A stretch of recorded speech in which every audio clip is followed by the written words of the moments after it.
A very difficult video today for me, but I want to bring you guys into part of my life and explain a little bit about my past and what kind of makes me the man that I am today, why I have the passion for motorcycling like I do. So sometimes difficult vlogs need to happen, and that's where we're at today. So let's go ahead and get into the video.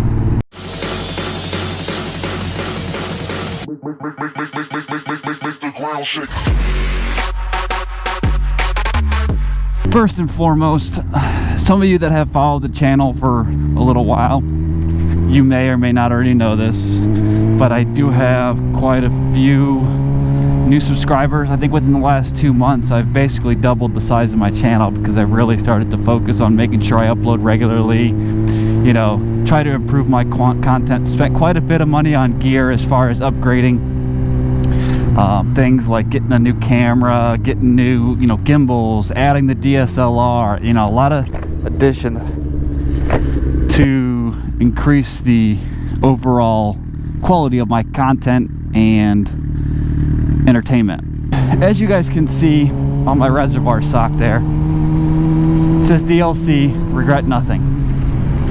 And some of you guys may wonder, what does that mean? DLC is the initials of my twin brother.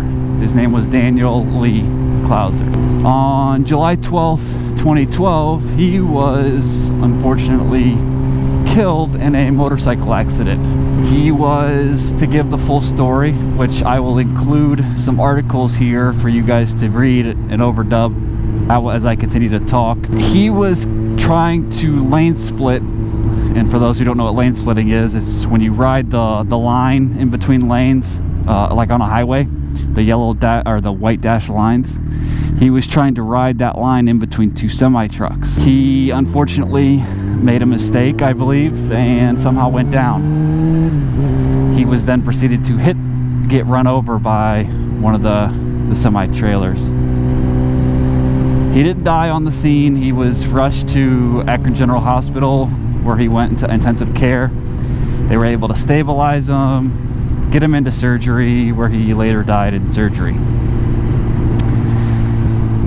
He was fearless. He really was. I mean, he never really held a job for very long, so he didn't ever really have a lot of money. So the bikes that he had were street fightered out, like really kind of poor bikes. To give you an example, one of his bikes didn't even have a brake light. So what he did is he wired an LED up from the back all the way up to the front of his handlebar, so when he pulled the brake lever, it would hit a button and that button would turn the LED light on. I don't know if the bike failed that might have caused part of his crash, or if he made a mistake, because it's pretty simple to do so. Whatever the case may be, it happened. It was a Thursday. I remember clearly. I was at a Rockies getting lunch when I received the phone call from my sister.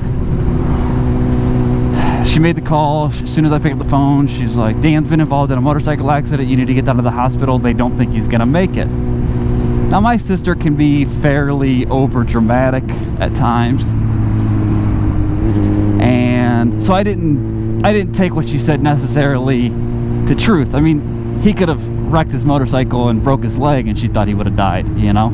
So hearing that, my sister calling and telling me that didn't necessarily put me into a frenzy right away. So I decided to call my dad, who for my entire life has been the calm, collected one.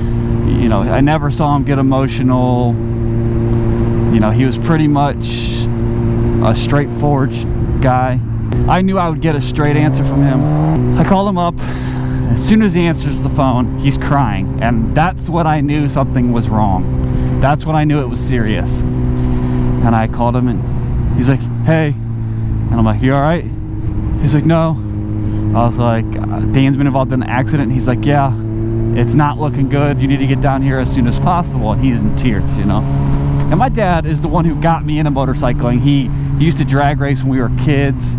I'll include a picture here of me and my brother actually on a bike when we were kids,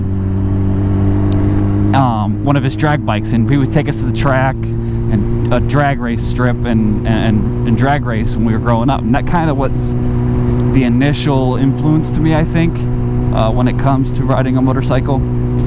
So I knew once he said that, because my dad had crashed several times, you know, on a drag strip. He's crashed on an actual track. He's crashed on the street, and he's been in some pretty good gnarly crashes. So I knew when he was crying that it was serious. So I rushed over to the hospital, where there was, I don't know how all the rest of my family got there, and I'm not talking immediate family. I'm talking cousins.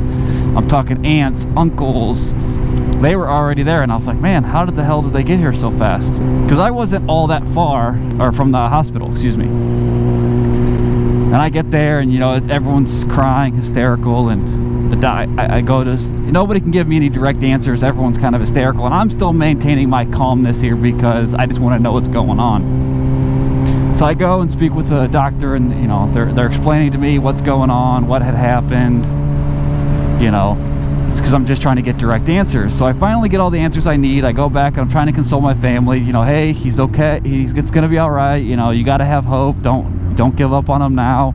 He's still fighting. You know. And when I went in there, the ICU, there was nobody else in the ICU. He was the only patient. So they had every ICU doctor there working on him. I think I counted like 11 doctors. So I'm like, you know, if there was ever a situation where he had all the help he can get, this is that situation. And the first doctor, you know, after he explains to me, he looked at me and he says, I'm going to be honest with you. Don't get your hopes up. It doesn't look good.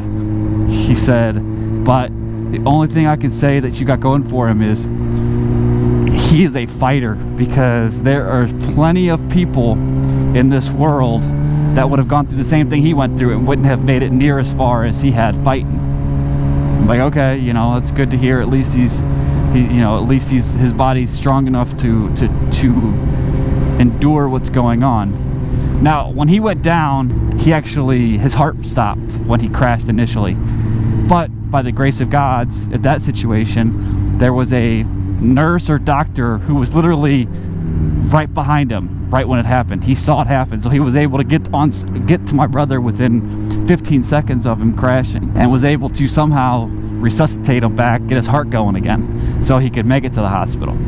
But as it ended, he actually never did regain consciousness. So I'm not sure, you know, it kind of rests me to know that he probably wasn't in too much pain. But like I said, I get there and they're like, do you want to come see him? And that probably was the hardest, because when I went in there to see him, I went in there with my sister. Like, what do you say? How do you handle a situation like that? It's like he's completely mummied up. They've got him bandaged because of all the blood and stuff from the accident.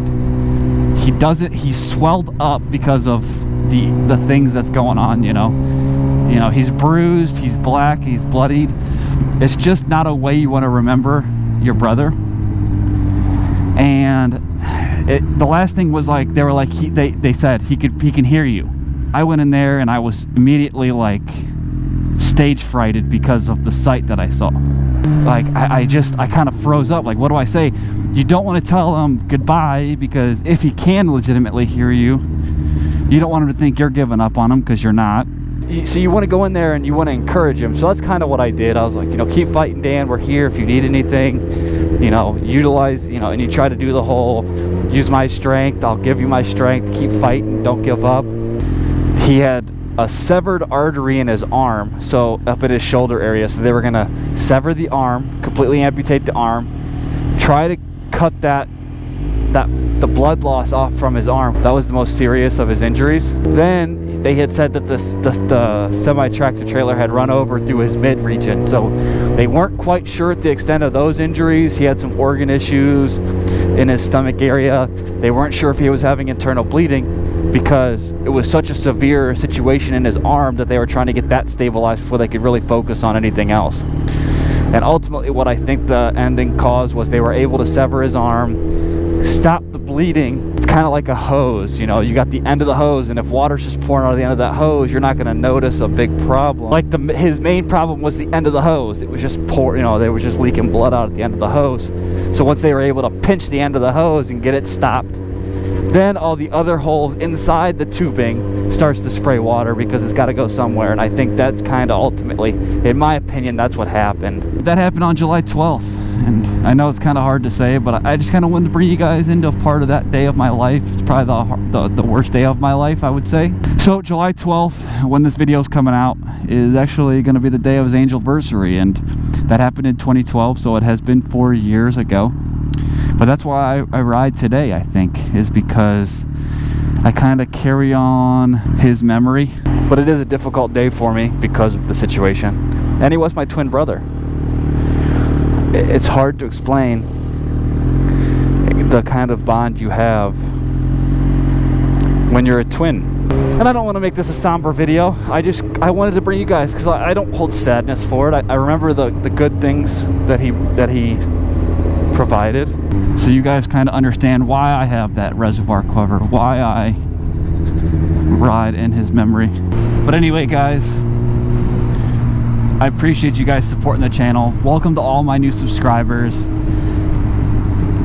I have so much planned for the channel moving forward, and I just want to welcome you to the channel.